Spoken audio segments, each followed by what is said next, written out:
Okay, so the Democratic Party has been hiding their agenda behind the Potemkin village that is Joe Biden.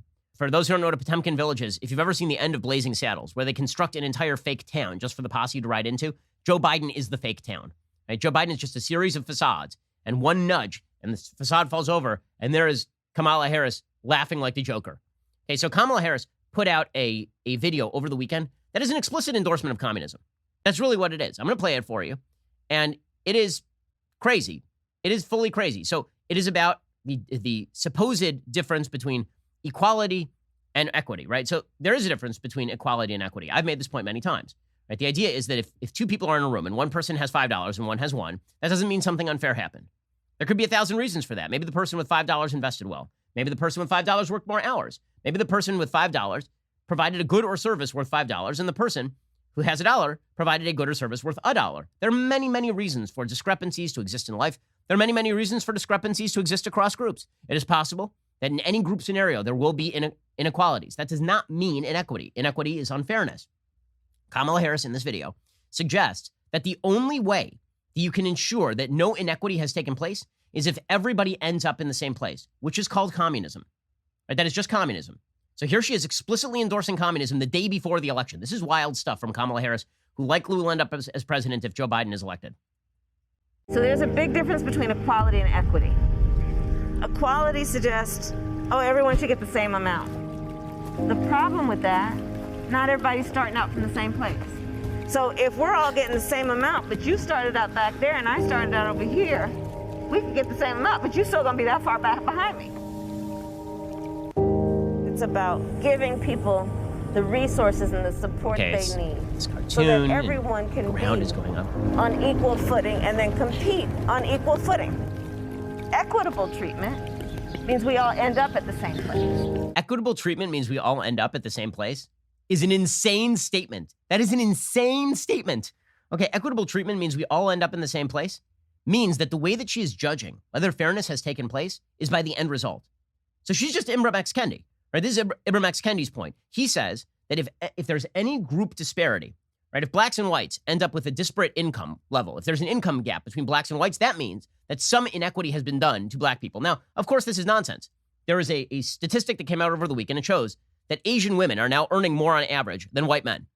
So is that because of inequity? Is that because the constitutional system of the United States is somehow geared against white men and on behalf of Asian women? How? Explain. Okay, why is it that people all over the world have been unable to achieve equality of outcome? Well, because many of us have different qualities, right? Some of us are very athletic. Some of us are very smart. Some of us are neither. So, we all have different qualities. What we all have the capacity to do is work hard and make good decisions, right? That's the one thing that you can do. Now, you can make the argument that if somebody has been historically discriminated against, that trying to help them out, give them some extra benefits, like a helping hand, in order so that they can get closer to that start line, right? This is something that Lyndon Baines Johnson suggested in the 1960s, that would be a good thing. The problem is that when the government decides that they are responsible for cosmic justice, as Thomas Sowell has said, when the government decides that it is their job to ensure that everybody ends up in the same place at the end of the day, well, you end up with this dramatic inequity.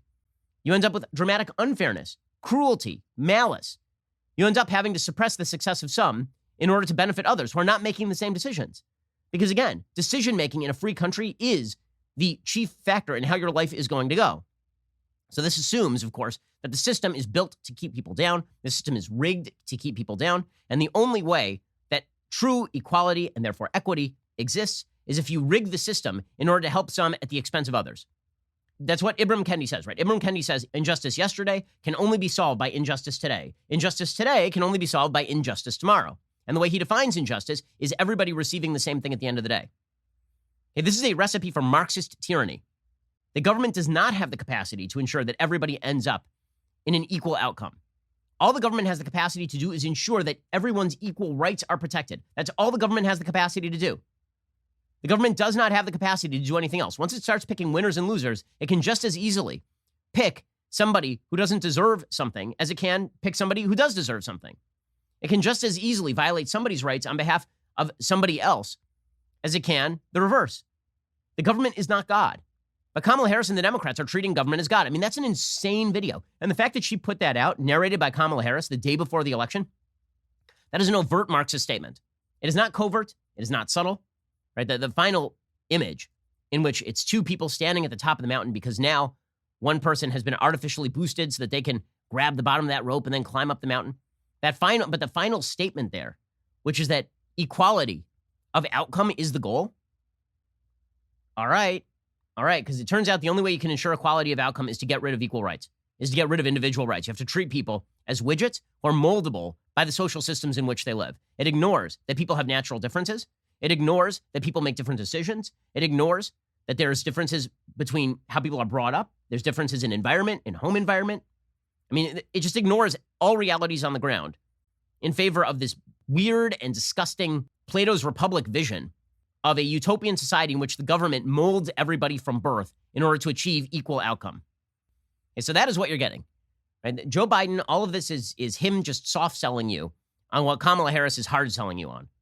So if you love that, this is why I said, if you're voting for Joe Biden in order to stop Donald Trump because you think that Joe Biden is going to save the country, or you think you're saving conservatism because Trump is just such a bad guy, so vile, so vulgar that you need to vote to oust him, and then you're putting Joe Biden and Kamala Harris in charge, good luck. If you're saving conservatism by electing out-and-out Marxists, good luck to you. Good luck to you.